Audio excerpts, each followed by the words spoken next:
अस्सलाम वालेकुम नाज़रीन, हमारे चैनल इस्लामिक आदाब ऑफिशियल पर आने का बहुत शुक्रिया। दोस्तों, अगर आप रूहानी वज़ाइफ, इस्लामिक सबक आमोज़ कहानियाँ और कुरान और हदीस की तालीमात हासिल करना चाहते हैं तो हमारे चैनल को ज़रूर सब्सक्राइब करें और साथ में लगे बेल आइकन को भी प्रेस करके ऑल के बटन को सिलेक्ट कर लें ताकि हमारी हर नई आने वाली वीडियो का नोटिफिकेशन आपको मिल सके। किसी मुल्क पर एक बादशाह हुकूमत करता था। वो अपनी राया में हर दिल अजीज़ था। उसके मुल्क का हर ख़ास अवाम उससे खुश था। उसका वज़ीर भी बहुत अच्छा था। बादशाह रोज़ सुबह अल्लाह का नाम लेकर उठता और अपनी आवाम की भलाई के कामों में लग जाता। ज़िंदगी यूं ही गुज़र रही थी कि किसी दुश्मन मुल्क ने हमला कर दिया। बदकिस्मती से बादशाह को शिकस्त का सामना करना पड़ा और बादशाह को कैद में डाल दिया गया। आहिस्ता आहिस्ता हालात फिर से मामूल पर आने लगे।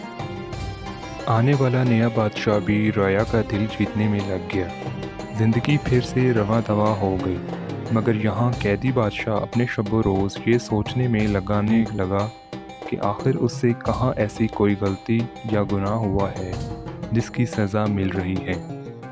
बादशाह कैद खाने में भी अल्लाह का शुक्र अदा कर रहा था। उसका खाना भी वक्त पर पहुँच जाता था, लेकिन जब दोपहर के खाने का वक्त होता तो उसको शाही चावलों की खुशबू आने लगती।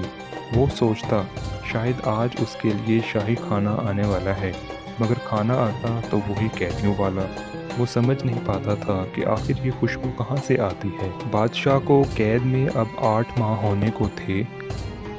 एक दिन बादशाह को सुबह का खाना ना दिया गया और दोपहर का खाना भी उसके मुकर्रर वक्त पर ना पहुंचा।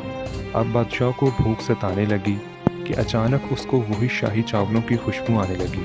उसने अपने कैद खाने में मौजूद रोशनदान से आवाज़ लगाई कि अगर कोई अल्लाह का बंदा इस तरफ है तो मुझको खाने को कुछ दे, मैं भूखा हूँ। कैद खाने के बाहर एक आदमी था। उसने कपड़े के अंदर कुछ खाना बांधकर रोशनदान से अंदर फेंक दिया। जब बादशाह ने कपड़ा खोला तो उसको ताज्जुब हुआ कि ये तो वही शाही चावल हैं जिनकी खुशबू रोज़ उसको आती थी। बादशाह ने फ़ौरन पूछा कि आप कौन हैं? दीवार के उस पार से आवाज़ आई कि मैं एक फ़कीर हूँ और रोज़ भीख मांगने के लिए यहीं बैठता हूँ। ये सुनकर बादशाह को मज़ीद हैरानगी हुई, क्योंकि शाही चावल एक फ़कीर के पास क्यों कर हो सकते हैं। बादशाह ने अपने सवाल को फ़कीर के सामने रखा। फ़कीर ने बादशाह को बताया कि वो इस वक्त जिस दीवार के साथ बैठा हुआ है, इस दीवार से एक नाली निकल रही है जो कि महल की शाही बावर्ची खाने से है।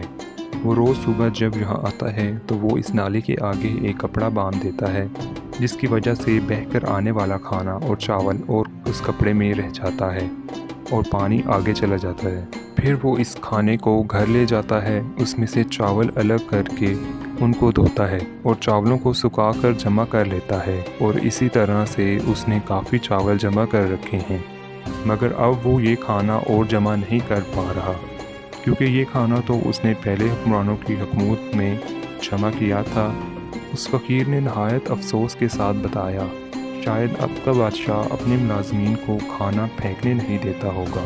ये सब सुनते ही बादशाह समझ गया कि आखिर उसको किस गुनाह की सज़ा मिली है। फ़कीर जब अपनी बात कह चुका तो उसने बादशाह से पूछा कि वो कौन है और कैद खाने में क्यों कर है।